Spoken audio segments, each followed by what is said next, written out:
I'm John Dorlini. And I'm Theresa Dorlini. We're Circle Design Studio. We're licensed interior designers, architects, and we're a Class A contractor based in Roanoke, Virginia. And we're here to celebrate the first of 50 Interior Design Excellence Awards. IDEAS is the Interior Design Excellence Awards that are recognized by the Virginia and West Virginia chapters of ASID and IIDA. ASID is the American Society of Interior Designers, and IIDA is the International Interior Design Association. The IDEAS are put on once a year to recognize the best in Virginia and West Virginia across a bunch of different design categories. These awards are really important and special because the entries are anonymous and we are judged by our design peers. We can look back throughout the growth of our firm and see the different categories that we entered and the different awards that we've won across so many different project types. It really shows where we've been, where our firm has gone, what we've grown from. We started submitting these awards back in 2009. We were just a no-name company here in Roanoke, Virginia, and it was our way to see how we stack up against the competition across the state. And when we won, it was not expected, it was very surprising, but it always reminded us of our humble beginnings when we were just a home office. We attended some of those earlier award shows and nobody knew who we were. They would say things like, "Oh, who are you?" And when they found out we were just a little mom and pop shop working out of our home office, I believe their response was, "Oh, bless your heart," kind of thing. And so we've always had this underdog attitude going into the awards through the years. Circle Design Studio is here in Roanoke County, which is in Southwest Virginia. The office that we are in right now is 3,800 square feet over 2 stories. Its prior use was light factory when the fire department chief next door used to refinish furniture here. Some of the changes that we had to make, we had to tear out a spray booth, and there was also a pit in the floor from where cars used to be serviced. Over the years, being able to see the different project types that we've won the award for has been really rewarding, and it's helped to look back and kind of connect the dots between all of these different projects, and one always led to another, and that just shows the growth of our firm. And I think a side note to that is being able to look back at kind of the memories and not only seeing us grow our design business, but seeing our family grow. So we have tons of pictures of behind the scenes of, me with a baby in a baby carrier, or, kids on photo shoots or in job sites or things like that. I think one of my favorite memories was a home that we submitted, and I had forgotten the pack and play for one of our kids to sleep in. So we made a little bed in the newly installed soaking tub, and our daughter took a nap in that. My favorite project we called the Shoe Hive. It was entered into the category of custom. It's special to me because during this period, we were just trying to survive the recession, and we were getting jobs off of Craigslist. I was moonlighting at night, working on projects. The client for the Shoe Hive was a large family in a townhome. It was a very small space, and they had a specific problem of family gatherings and taking off your shoes at the door, and they wanted a creative and innovative solution in a small space. And what we came up with was a bench that was constructed out of PVC pipe. And so all the openings fit shoes, they fit keys, they fit mail, there's a place for handbags. It was just very practical, and why it was my favorite is it is so relatable that it has now since been blogged about in every country on the website House. The other reason why it's special to me is during that time, the stresses of trying to create work and to photograph it and to publicize it cost a lot of money.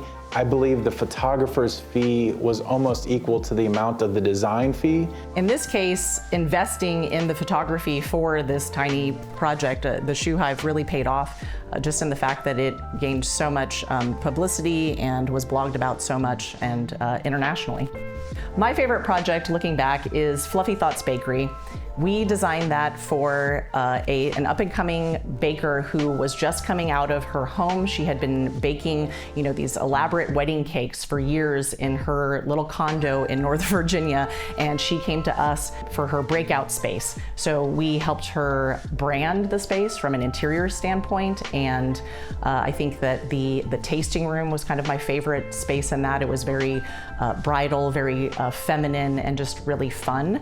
And that was the first time that we won Brightest Ideas, which is the best in show for all of ideas. And I remember when we won an award, they gave it for first place in retail, but then they saved the Brightest Ideas for the very end. And when they announced that project and Theresa went up, I remember just being very emotional because it was,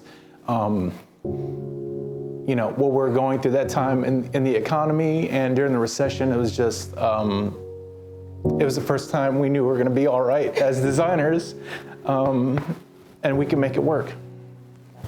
I probably was crying when I went up to accept the award because I was very, very pregnant with our third child and very emotional, but that was part of the memories of that project. And I think that at the same time, we didn't really know what was happening. It was such a weird, economy after the '08 housing market crash. There was just a lot of stuff that was uncertain, and to see that at least we were being recognized by our design peers as saying that we could do great work meant that we would keep going. And in my mind, as a very, very exhausted mom who was up at night nursing babies and doing things, it gave me that little bit of a push and the incentive to keep going and keep designing and keep doing what I loved.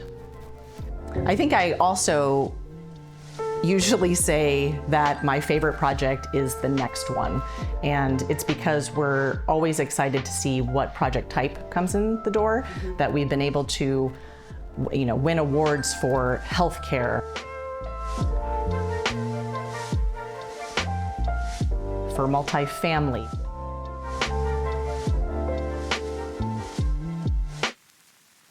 for corporate,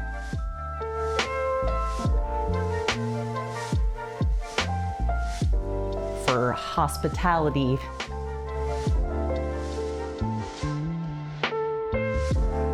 and for residential. Just keeps things exciting. I think we both have a little bit of ADD and like to keep things fresh and new from the standpoint of just being able to look to the future. The next project is always my favorite. So a turning point for us in winning the awards was a project we called Private Lake House M. It's here on Smith Mountain Lake, and it was the first project that we were the interior designer, the architect, and the general contractor. And from the standpoint of just having the most control over the outcome of the project, all the way from architecture to being the contractor and having all of the furnishings, working with the client's private art collection, it was just finally that point where we kind of said, oh, we've made it, we have a project, and we have a client that trusts us to do the full design for the home.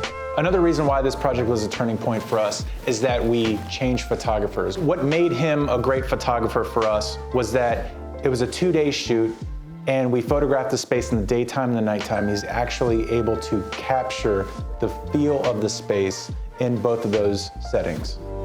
Another important part of Private Lake House M was that at this point in our design careers, we had perfected our design process. We were heavily invested in modeling everything in 3D so that the client could see and have buy-in, and it was so rewarding to have a great photographer capture the space and see how it looked almost identical to the 3D that we had presented to the client.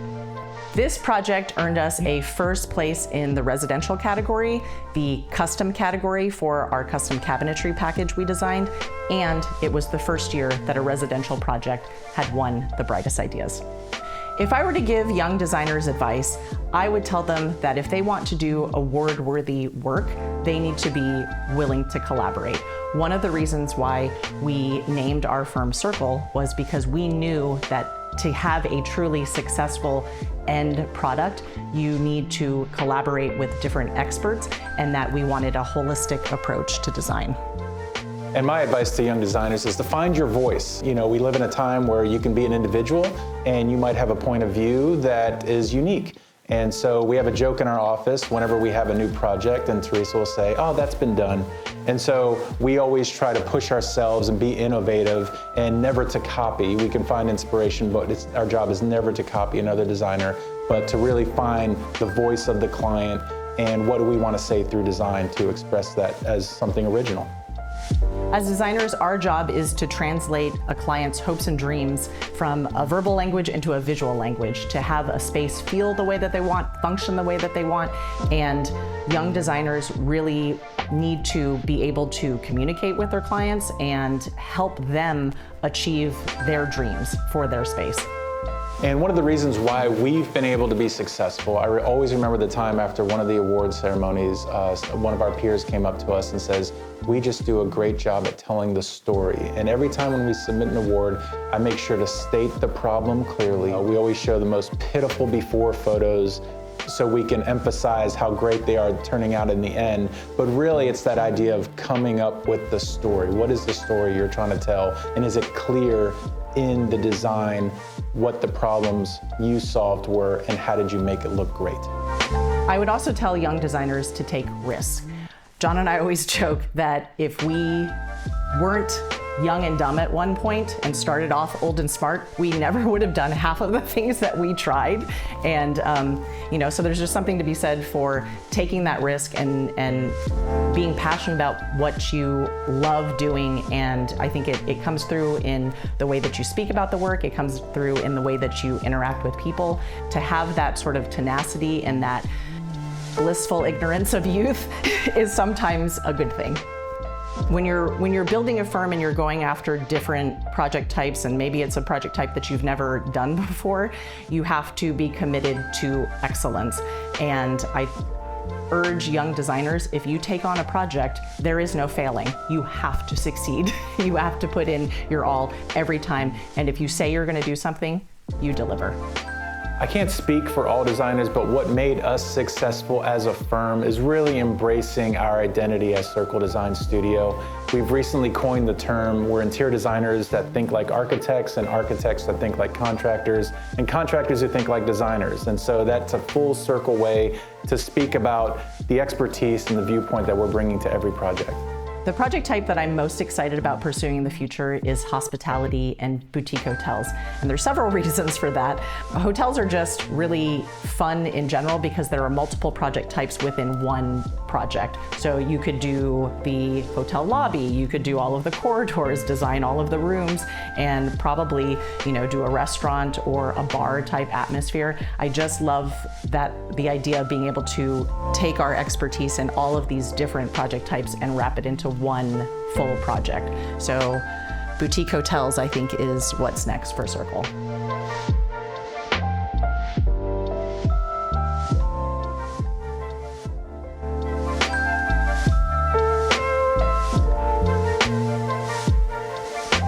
And Circle is the perfect embodiment of Theresa and I, because Theresa is so focused and I am so scattered. And so the identity and the work that we have done as a firm, as a generalist firm, is all over the place. And so we're looking forward to the future of specializing and targeting a certain sector of work. And no matter what project walks inside the door, we have a graphic that we look at all the time to make sure what is driving the process. It is a 3-circle Venn diagram that says, make the client happy. That's got to be important. Can we make money? That's important. And the last circle is, does it feed our design soul? And if we hit on all of those things, then we know it's going to be a good project for Circle. Even though Circle Design Studio is the sign on the building, we could not do any of these projects without the help of our team members. At one point in our firm's history, John looked at me and just said, people don't understand Circle. They don't get it. They don't know why we're called Circle. And he just said, you should probably just think about renaming it Dorlini Design or Theresa Dorlini Design. And that was never even an option for me. We have all of these design awards over so many years of being in business, but our staff is very important. Our junior designers, our draftsmen, our architect, and then also the craftsmen that we work with, the subcontractors, that's all part of the Circle family. It's not about me. Design is about the client, it's about serving the client, and it's about the process. And we're just so lucky now that we have such a solid team working with us and fulfilling their design dreams and making us better. And none of these awards or none of these projects would be possible without that team. Even though Ideas is technically a competition, we don't really see it that way. We see it as a way to celebrate our peers in the industry and to show the best work that's out there and to really raise the bar and elevate everyone. Go Circle!